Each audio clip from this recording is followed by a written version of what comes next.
এই যে দেখেন, আজকে আমি পাঙাশ মাছ রান্না করব। কিন্তু পাঙাশ মাছ আমি কিভাবে রান্না করব? পাঙাশ মাছের আজকে আমি পাঙাশ মাছ লাল লাল করে ভাজা করব। দেখেন আমি কিভাবে পাঙাশ মাছ লাল লাল করে ভাজবো। এই ভাজাটা একটু অন্য রকম, তাই ভাবলাম যে আপনাদের সাথে একটু শেয়ার করি। আপনারা একটু দেখুন আমি কিভাবে এই পাঙাশ মাছটার ভিতরে কি কি দিই। সবসময় মাছ তরকারি ভাজা, তারপরে দো পেঁয়াজা, অনেক রকম ঝোল, অনেক কিছু খাওয়া যায়, কিন্তু সবসময় একরকম ভালো লাগে না, মুখে ভালো লাগে না। তাই এইভাবে দেখেন আমি কিভাবে পাঙাশ মাছটারে ভাজি। এই ভাজাই খাবো, ঝাল পেঁয়াজ দেবো, ওর ভিতরে তো ঝাল পেঁয়াজ অবশ্যই দেবো লাস্টে।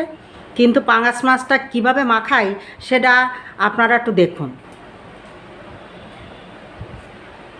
এই যে দেখেন, প্রথমে আমি হলদি দেব, এই যে 1 চামচ। তারপর আমি লবণ দেব, আধা চামচের মতো লবণ দিলাম, আর একটু দেব। তো যেহেতু এটা ভাজা হবে, একটু শুকনো জালের গুঁড়ি দেব অল্প, হালকা, বেশি না, আধা চামচের মতো। আর একটু তেল দেব, এর ভিতরে একটু সরিষার তেল দেব। এই যে 1 চামচ, এই যে 1 চামচ, এই 2 চামচের মতন একটু সরিষার তেল দেব। আর দেব এর ভিতরে একটু কর্নফ্লাওয়ার। এই যে দেখেন, এর ভিতরে আছে কর্নফ্লাওয়ার। এখান থেকে একটু কর্নফ্লাওয়ার দেব 1 চামচের মতন। এটা দিলে একটু ক্রিপসি হবে। এই যে 1 চামচের মতন কর্নফ্লাওয়ার দেবো। এই বেশি দিতে লাগবে না, 1 চামচ দিলেই হবে। এখন আমি এটাকে দেখেন এরকম সুন্দর করে মাখাবো, এই তেল দিয়ে কর্নফ্লাওয়ার দিয়ে এটাকে মাখাবো। মাখানোর পরে এর ভিতরে হালকা একটু আদা রসুন বাটা দেব, বেশি দেব না, অল্প।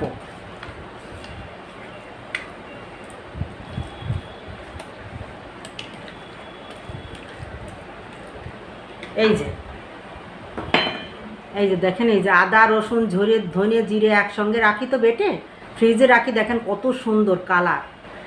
এখান থেকে অল্প একটু আদা রসুন বাটা দেব, এই যে আধা চামচের মতন, অল্প, বেশি না, অল্প দিলেই হবে। আর কিছু দিতে লাগবে না, এতেই যথেষ্ট। এখন আমি সুন্দর করে মাখাইয়ে 5 মিনিট রেখে দেব, তারপরে আমি ভাজবো। হ্যাঁ, এই যে সুন্দর করে মাখায় 5 মিনিট ঢাকা দিয়ে রেখে দেব।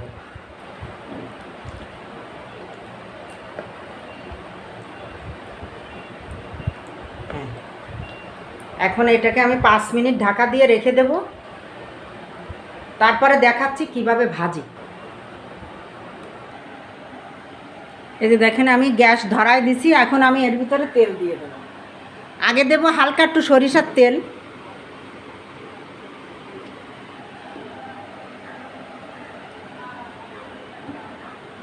তারপরে দেব একটু সয়াবিন তেল। কারণ কি, সরিষার তেলে অনেক গেজা গেজা হয়, মাছ ভাজা ভালো মতন হয়, সব ঠিক আছে, কিন্তু অনেক গেজা হয়, সেই জন্যই একটু সয়াবিন তেল দেবো এর ভিতরে। যেহেতু মাছ ভাজা একটু তেল বেশি লাগবে, এই সয়াবিন তেলটা দিলে আর ওই রকম যে গেজা গেজা হয় ওইটা হবে না।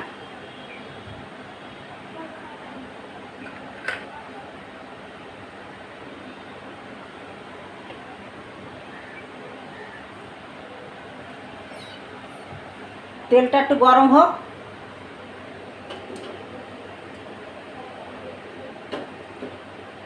এই যে দেখেন আমার তেল গরম হয়ে গেছে, এখন আমি জালটা একটু আস্তে দিয়ে দেব, একটু হালকা একটু আস্তে দেব, যাতে মাছটা একটু সেদ্ধ হবে, সুন্দর করে ভাজাটা হবে।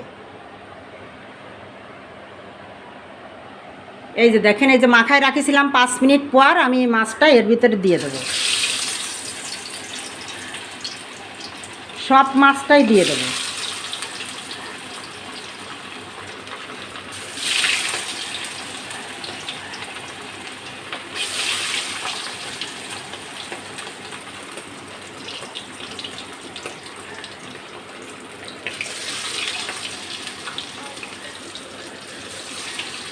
আস্তে আস্তে মাছটারে ভাজবো, তাড়াহুড়ো করবো না, আস্তে আস্তে মাছটারে ভাজবো।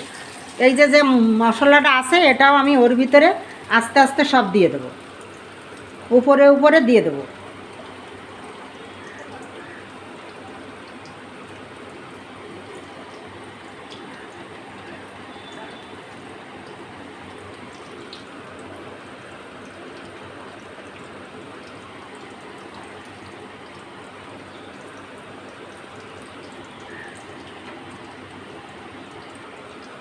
এই যে আমি সবটা দিয়ে দিলাম, মশলাটা যেটুকু ছিল এর ভিতরে এই যে সবটাই দিয়ে দিলাম।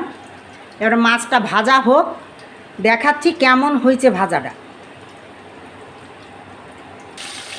এই যে দেখেন আমি উল্টোয়ে পাল্টায়ে মাছ ভাজেছি, এই যে কত সুন্দর হয়েছে দেখেন। এরকম ভাজতে হবে, এরকম আস্তে আস্তে জাল দিয়ে উল্টোয় পাল্টায়ে মাছটারে সুন্দর করে ভাজতে হবে, মচমচে হবে একদম মাছটা। গরম ভাতের সাথে এত মজা। এই যে আমার মাছ ভাজাটা হয়ে গেছে, এখন আমি জাস্ট ঝাল পেঁয়াজটা ভেজে ওর পরেতে ছড়াই দেব।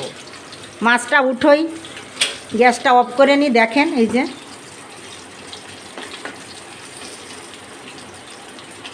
তেল ঝরাইয়ে এই যে মাছটা দেখেন কি সুন্দর মাছটা ভাজা হয়েছে, সেটা দেখেন। হ্যাঁ, একদম মচমচে। এই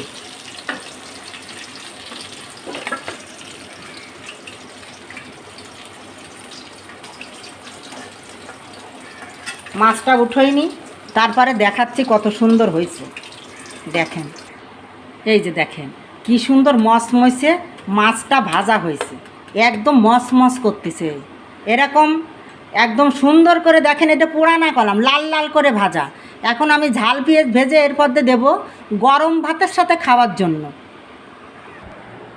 এই যে দেখেন আমার মাছ ভাজা কমপ্লিট। এটা হচ্ছে ভাজা, ঝাল পেঁয়াজ দিয়ে মাছটারে ভাজা। পাঙাশ মাছ অনেকেই খান না, তারা যদি আমার মতো করে এইভাবে মাছ ভেজে খেয়ে দেখেন, গরম গরম ভাতের সাথে এত স্বাদ আর মজা লাগবে। এই মাছগুলো দেখেন একদম মচমচ করতেছে, একদম ভাজা, শক্ত শক্ত ভাজা হয়েছে কিন্তু ভিতরে নরম। এই পাঙাশ মাছ এইভাবে ভাজলি একটুও ফোটে না, কিন্তু এর স্বাদটাই অনেকটাই বেড়ে যায়। কিন্তু একটু খেয়ে দেখেন আমার মতো করে আমি কিভাবে মাছটা ভাজলাম, কি দিয়ে মাখালাম, সব আপনাদের সাথে শেয়ার করলাম। এইভাবে আমার মতো করে একটু মাছ ভাজা খেয়ে দেখেন। তার সাথে দুটো এই যে ঝাল নেবেন, শুকনো জাল ভেজে নেবেন। এই দুটো শুকনো জাল একটু হালকা হালকা করে দুটো শুকনো জাল ভাজবেন। যে খাবে সে খাবে, যে খাবে না সে খাবে না। কিন্তু এইভাবে মাছ ভেজে একটু খেয়ে দেখেন, অনেকটাই স্বাদ হবে, স্বাদ লাগবে। আর এত স্বাদ না খেলে বুঝবেন না। এই খাওয়ার পরে কেমন হয়েছে আমাকে একটু কমেন্টে জানাবেন। আর আমি কিভাবে মাছটা ভাজলাম আপনারা দেখেন, আর এইভাবে মাছটা ভেজে খান। আপনারা সবাই সুস্থ থাকুন, ভালো থাকুন, বাই।